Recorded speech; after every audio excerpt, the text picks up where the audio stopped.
case you were wondering what you were listening to. Good morning, everyone. Good morning. Welcome to St. Paul's Universalist Church.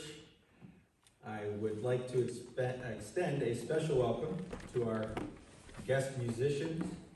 Of course, our friend Peggy Spencer-Bairn, Laura Lee Driscoll, Yes, thank you. and Annalise Gingram. Okay, there, pronounced it. I asked Peggy, I said, what do you call your, and she said, well, it's our harp circle. I said, so not the Peggy Spencer-Bairn trio. She said, no. So, in the way of announcements, the Oneida Area Civic Chorale, under the direction of our own Mark Bunce, that's why Mark's not with us this morning, will present An American Christmas, a collection of contemporary and traditional Christmas music today at 4 p.m. in the Vernon Verona Sherrill, or VVS, High School Auditorium in Verona, New York. I have a couple others up here. Next Sunday is our annual Christmas luncheon.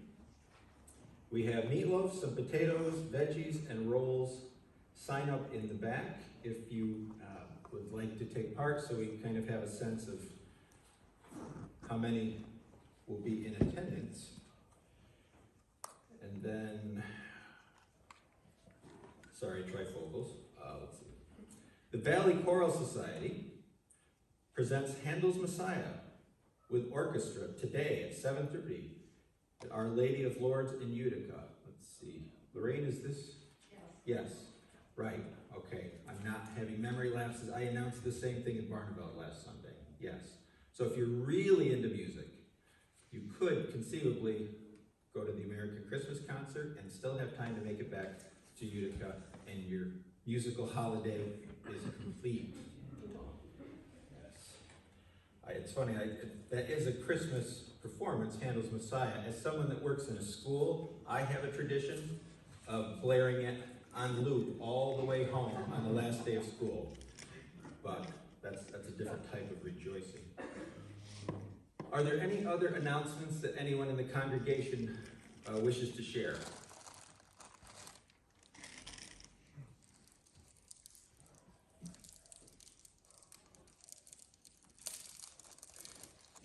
We are in the season of Advent.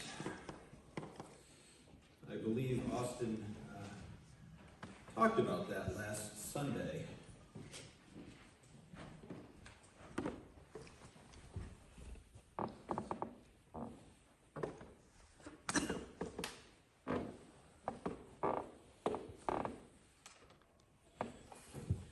Do you folks have this? Okay, all right.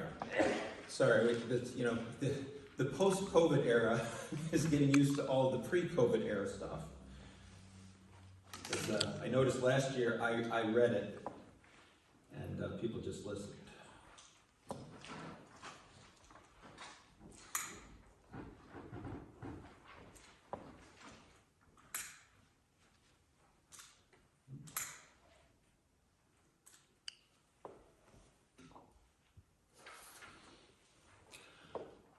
Our first Sunday of Advent last week reminded us to be patient.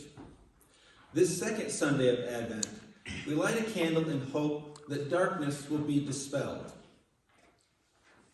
So please join me in the words. In this holiday season, may the darkness of winter be dispelled in this festival of lights, and may the darkness of ignorance be dispelled in the strength of compassion, reason, and sharing. And let us join in the first two verses of Star Child.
open our service this morning with the words of Lenny Scoville. Why Christmas? Especially to one who doubts. Are you not being hypocritical? Unitarian Universalists, with their penchant for secular humanism, are fond of arguing the validity of Christmas. Is it a Christian holiday? A pagan holiday? A mix of those two? A secular holiday? Even outside my UU circles, there is much apathy about the holiday. It's just another day, I've heard quoted by many. I know all these things, and I don't care. I love Christmas, always have and always will. It fills me with nostalgia and generosity and goodwill. And as far as the meaning of Christmas is concerned, and as a Unitarian Universalist, I believe it is part of our spiritual maturation to search for and assign meaning to all the days of our lives. In this, Christmas is the high watermark of the year, a time when the world slows and considers our relationships with each other. Isn't that in itself enough to celebrate? Worthy of decorations, lights, and music? The gifts we give each other at this time of year are more than just demonstrations of our generosity. They are symbols of the gifts we are capable of giving on all the other days of our lives. Gifts of love, compassion, industry, advocacy, the gifts of our common humanity. These were the values of Jesus, true Christian values. And if we as Unitarian Universalists need to reconcile the language of Jesus as a Savior in celebrating Christmas, can we not acknowledge that through his ministry of compassion, he was in fact a Savior by showing us the way to save ourselves?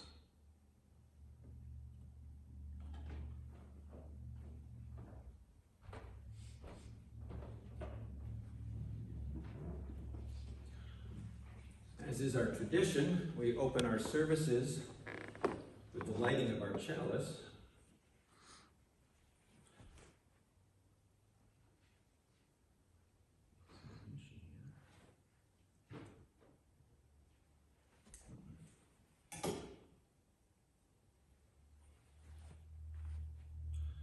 As I do so, I invite you to join me in the words.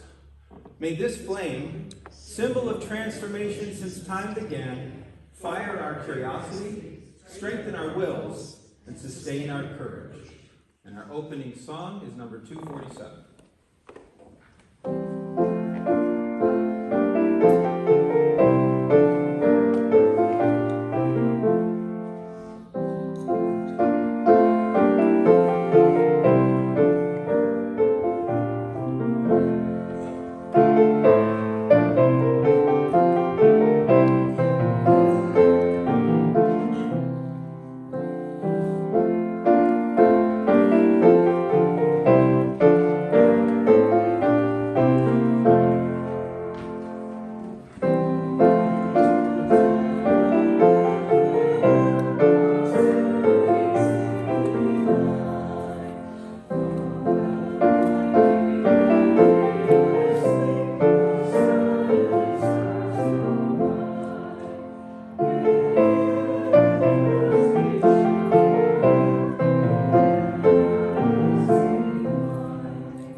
Beth, look, 246, O Little Town of Bethlehem, 247, O Little Town of Bethlehem. There's two different versions. Surprise. Please join me in the words of affirmation. Love is the doctrine of this church. The quest of truth is its sacrament, and service is its prayer. To dwell together in peace, to seek knowledge and freedom, to serve humanity in fellowship, to the end that all souls shall grow into harmony with the divine. Thus do we covenant with one another and with our God.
Receive the morning offering to support the work, the wonder, and the witness of this church.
these today.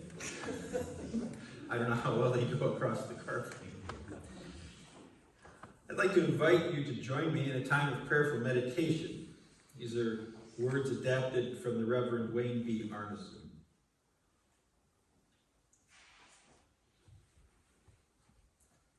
Spirit of life, the beginning of the holiday season is filled with temptations to conspicuous consumptions and pleas for generosity. The contrasts between the values represented by this time of year and our ability to fulfill them remind us how great the distance can be between aspirations and actions. The festivities of this season stand in stark contrast to the realities of this world. There are those at home and abroad who are imprisoned by disease, poverty, and discrimination. The messages of liberation, dignity, and joy that come with Hanukkah and with Christmas are hard to hear unless they are conveyed by gracious acts of outreach to those who suffer. Our prayer this day, then, is that we may be gentle with ourselves and with others as we do our best to navigate through the tricky shoals of December. May we avoid being so distracted with our own problems and duties this year that we forget the wider web of life of which we are a part. May we go about our rounds of preparations and festivities with a light heart and with boundless patience. May the dissatisfactions that are part of our lot be our companions, but not our masters, as we cross the holiday threshold. And may all the joys of the season be ours this time around. Amen. Let us now share a moment of silence where we listen to the wisdom of our hearts and minds.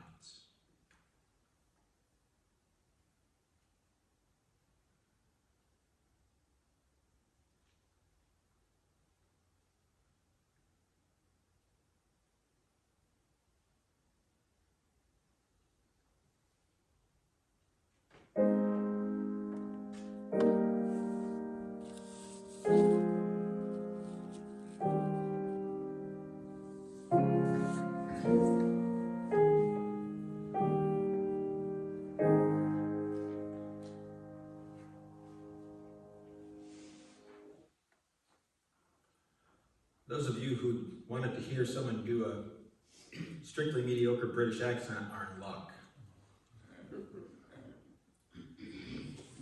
My reading today is from stave 1 of A Christmas Carol. And I assume most of us are familiar with the story, but this is the section where Ebenezer Scrooge and his clerk Bob Cratchit are working in the cold counting house. It's cold because Scrooge doesn't want to burn any extra coal than he has to. And they're working along on Christmas Eve when Scrooge's nephew, Fred, enters. "A Merry Christmas, Uncle! God save you!" cried a cheerful voice. It was the voice of Scrooge's nephew, who came upon him so quickly that this was the first intimation he had of his approach. "Bah!" said Scrooge. "Humbug!" "Christmas a humbug, Uncle," said Scrooge's nephew. "You don't mean that, I'm sure." "I do," said Scrooge. "Merry Christmas. What right have you to be merry? What reason have you to be merry? You're poor enough." "Come then," returned the nephew gaily. "What right have you to be dismal? What reason have you to be morose? You're rich enough." Scrooge, having no better answer ready on the spur of the moment, said, "Bah," again, and followed it up with a quick, "Humbug." "Don't be cross, Uncle," said the nephew. "What else can I be?" returned the uncle, "when I live in a world of fools as this? Merry Christmas. Out upon Merry Christmas. What's Christmas time to you but a time for paying bills without money? A time for finding yourself a year older, but not an hour richer. If I could work my will," said Scrooge indignantly, "every idiot who goes about with Merry Christmas on his lips should be boiled with his own pudding and buried with a stake of holly through his heart. Uncle, pleaded the nephew. Nephew, returned the uncle sternly, keep Christmas in your own way and let me keep it in mine. Keep it, repeated Scrooge's nephew, but you don't keep it.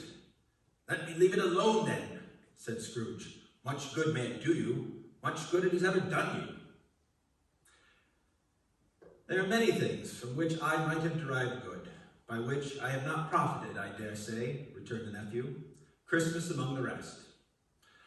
But I am sure I have always thought of Christmas time, when it comes round, apart from the veneration due to its sacred name and origin, if anything belonging to it can apart from that, as a good time, a kind, forgiving, charitable, pleasant time. The only time I know of, in the long calendar of the year, when men and women seem by one consent to open their shut-up hearts freely and to think of people below them as if they really were fellow passengers to the grave. And therefore, though it has never put a scrap of gold or silver in my pocket, I believe that it has done me good and will do me good, and I say, God bless it. Our next song is number 256.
Feeling really spoiled today with all this. I don't know if you feel. Do you feel spoiled? I feel spoiled.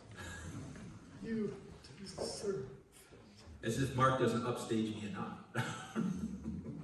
I always say he's like John Lennon and I'm like Ringo. Anyway, as I may have shared on more than a few occasions, either in the pulpit or the church newsletter. Charles Dickens' A Christmas Carol is not only my favorite Christmas story, it is my favorite story of all time. As a young boy, I was intrigued at the idea of a Christmas story with ghosts in it. At that age, it's like ghosts were for Halloween, not for Christmas. As I've grown older, I've come to appreciate new perspectives revealed by the story. One of the traditions in my family, it started when I think it came out when I was a junior in high school, but we watched the arguably underrated 1984 version of the tale in which George C. Scott plays the character Scrooge. I sometimes think that A Christmas Carol is a well that I perhaps draw from too often. Some of you may be inclined to share that opinion. But it occurs to me that most churches share the biblical Christmas story every year, so why not this one every so often? And after all, 1843 England is arguably closer to us, more familiar to us, more relatable to us than first century Bethlehem. The journey of Ebenezer Scrooge from a cold-hearted miser to a redeemed man has resonated with readers and viewers for nearly 180 years and is the impetus behind today's sermon. Time for a little audience participation. Didn't know there was going to be a pop quiz today, did you? How many ghosts does Ebenezer Scrooge encounter in the story? 4. 4. 3 get they're so famous it overshadows the 4th. But he encounters at least 4. There are 3 Christmas ghosts, but the first one he encounters is Jacob Marley, the spirit of his former partner. Now, Marley lived a life similar to that of Scrooge. He was stingy, uncaring, and selfish, concerned only with making more and more money. His fate is to wear the chains he forged in life, one link for all of his misbegotten deeds. When he encounters this ghost, Scrooge remarks that Marley had always been a good man of business. But Marley chastises him, telling him that humankind should have been his business. Charity, welfare, the common good, those should have been his focus, instead of the relentless pursuit of profit. And he issues a warning, implying that Scrooge is even worse because the chain he has waiting for him at his death was at least as long as Marley's upon his death 7 years earlier, and that Scrooge has labored on it since. It is a ponderous chain. What lesson can we take from Marley's ghost? Well, the truth, of course, perhaps the blessing, is that we don't just get to learn from our own mistakes, but the mistakes of others. And there are others in our lives, some well known to us, some strangers, some famous, perhaps even fictional characters, who serve as cautionary tales. People we look at and think, there but for the grace of God go I. And we have an opportunity, if we're looking, to see that their actions have led them to where they are, and to step back and say to ourselves, that is not how I want my story to end. Next, Ebenezer Scrooge encounters the ghost of Christmas past. The spirit is presented as having both old and young qualities at the same time, and a light at the crown of its head. Spirit shows Scrooge himself as a lonely young boy, left behind at boarding school when the others all get to go home for the holidays. Then he sees himself as a young man, apprenticed to a compassionate boss, one that is actually kind to his employees. Young Scrooge even falls in love, but his all-consuming drive for wealth causes him to lose that love. In our pasts live all of our joys and regrets, all of the would-haves, the should-haves, the could-haves. And it's easy to become stuck there, either wishing we could go back to better, simpler, carefree times, or holding on to resentments or pains that we still carry with us today. The past is important because it's where we gain our experiences, and of course those experiences have shaped us into the people that we are today. We arguably are, at any given moment, the sum total of our pasts. At the same time, the past is gone. We cannot travel back to it, not even for 1 second. And although our pasts have helped to mold us into the people we are, we do not have to be bound to the past. We have the power to say to ourselves, just because this or that happened doesn't mean that I have to be that person today. We can learn from the past without being shackled to it. And we can cherish those lessons that are of use to us while letting go of the things that no longer serve us.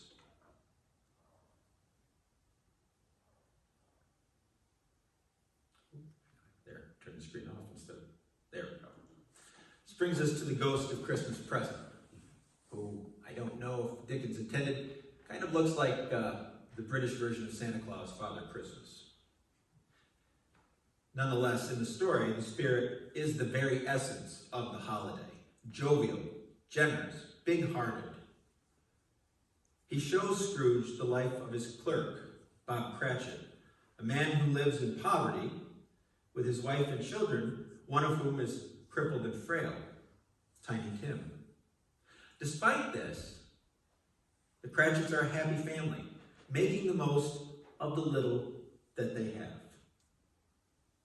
The Spirit takes him through the streets of London to all of the homes, or by all of the homes, where there's fires going on and family and smoke rising from the chimneys. This often isn't portrayed in the theatrical versions of the tale. They see coal miners, a couple of lighthouse keepers, and seafarers out on the ocean, all taking joy in the spirit of the season.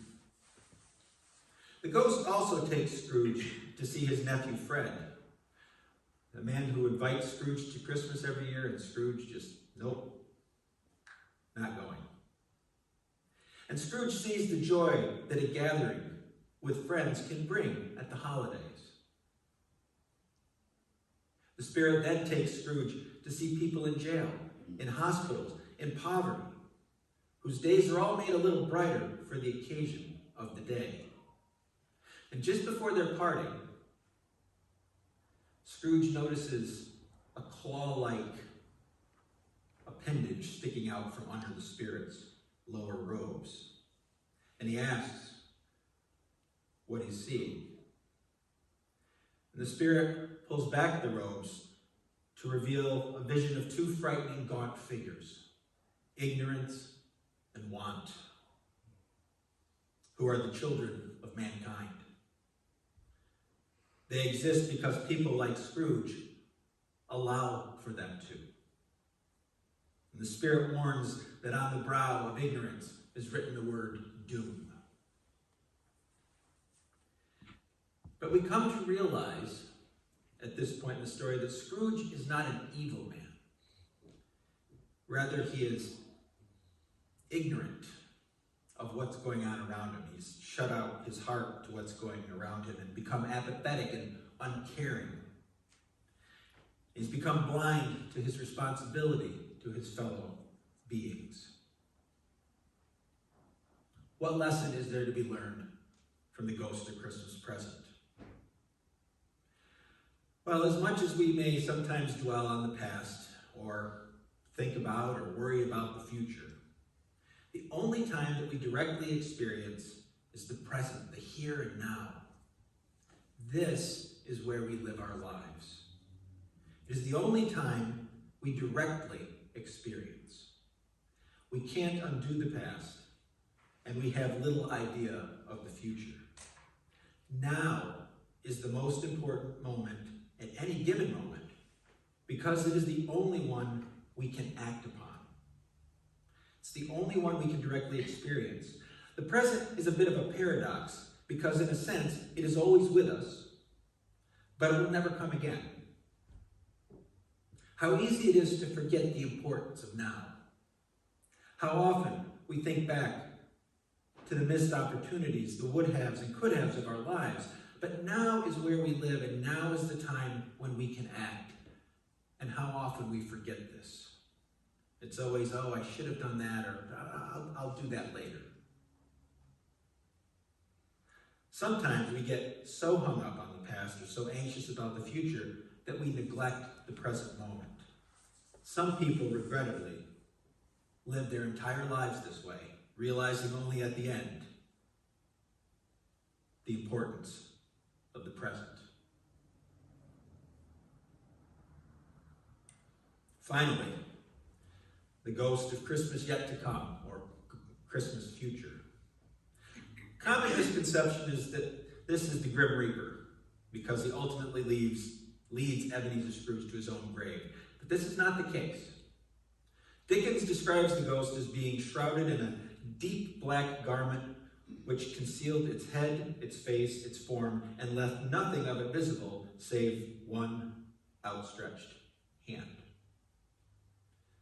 But for this, it would have been difficult to detach its figure from the night and separate it from the darkness by which it is surrounded, says the book. And the ghost also never speaks. This is an ingenious plot device used by Dickens. The spirit represents the future, which of course we cannot know. That is why it is mysterious, silent, dark, and shadowy.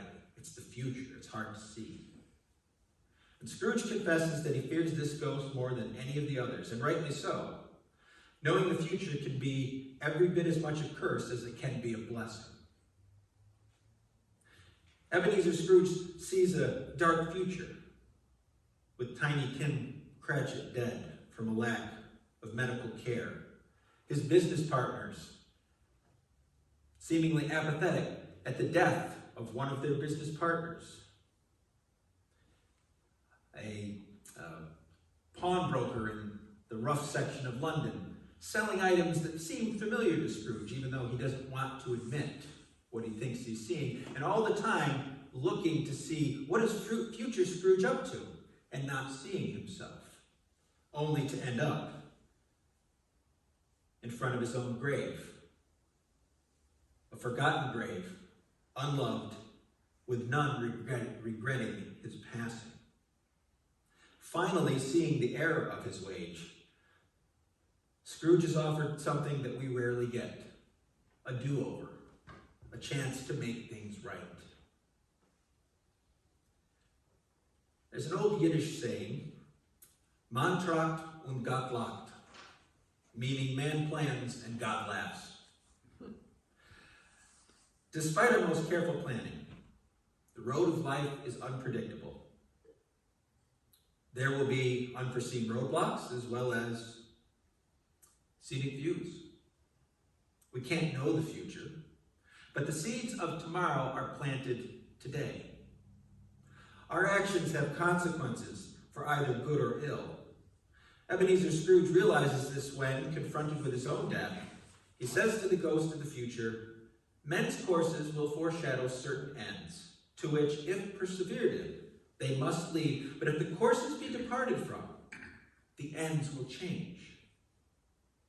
Scrooge makes good on this, returning to the present and immediately setting to work on changing that future. He opens his heart up to generosity. He gives to the poor, gives his clerk a well-deserved raise, attends dinner at his nephew's, and sees to it that Tiny Tim does not die. He is given that opportunity to see the future, go back, and make a better one. Ebenezer Scrooge is a changed man.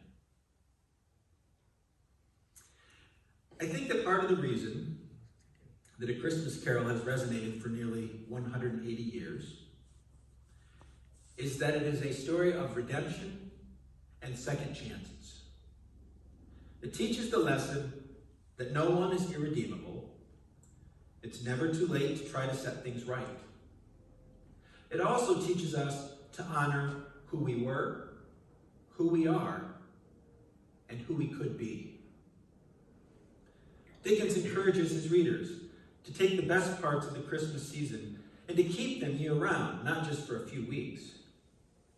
Indeed, this story contributed greatly to the success of Christmas as we know it today. At the time of Charles Dickens, Christmas was probably viewed about the same way we would view Valentine's Day. People would celebrate it, but it wasn't this super holiday that it has become. In fact, if you look in the book, nobody has a Christmas tree because in 1843, only the wealthy had Christmas trees. The themes in Dickens' story ignited interest in a general sense of good feeling that spread to the point where the popularity of Christmas grew. And Charles Dickens, who was a sometimes Unitarian, did not invent Christmas, but he definitely helped it along. And the story of Ebenezer Scrooge arguably saved Dickens' faltering career, establishing him as what we today would deem a superstar. He was quite the celebrity. And people knew him before he wrote this, but he was on the verge of financial struggle. And he kind of pulled this together like in late October and whipped it together, and it got published just in time for Christmas. And became so successful that it, saved him from that bump in his career. And he actually, I was looking at this, found this interesting relative to where we are. He read portions of this story in a visit to nearby Syracuse in 1868. When he died in 1870, one newspaper account reported that it was as though Father Christmas himself had died. I think that his is a message worth remembering in a society that is often more concerned with consumerism than compassion at this time of the year. And so the gospel, the good news of Ebenezer Scrooge can be summed up in this one passage. I will honor Christmas in my heart and try to keep it all the year. I will live in the past, the present, and the future. The spirits of all three shall strive within me. I will not shut out the lessons that they teach. And so season's greetings, happy holidays, Merry Christmas, and may God bless us, everyone. Amen. Our closing song is number 245.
Christmas in my heart and try to keep it all year.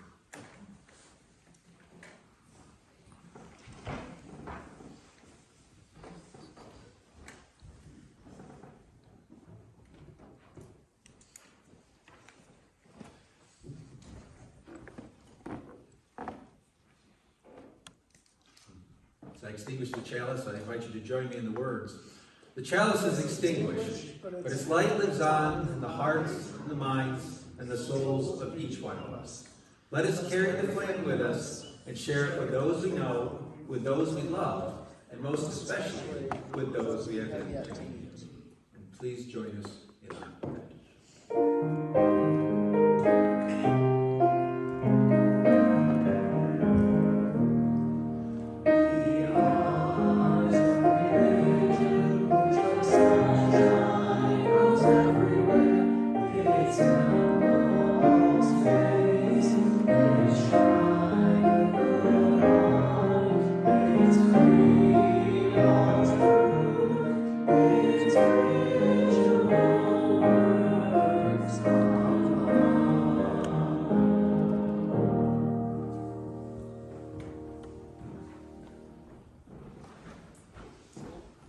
As they set up, I want to extend our thanks again to Peggy, Laura Lee, and Annalise.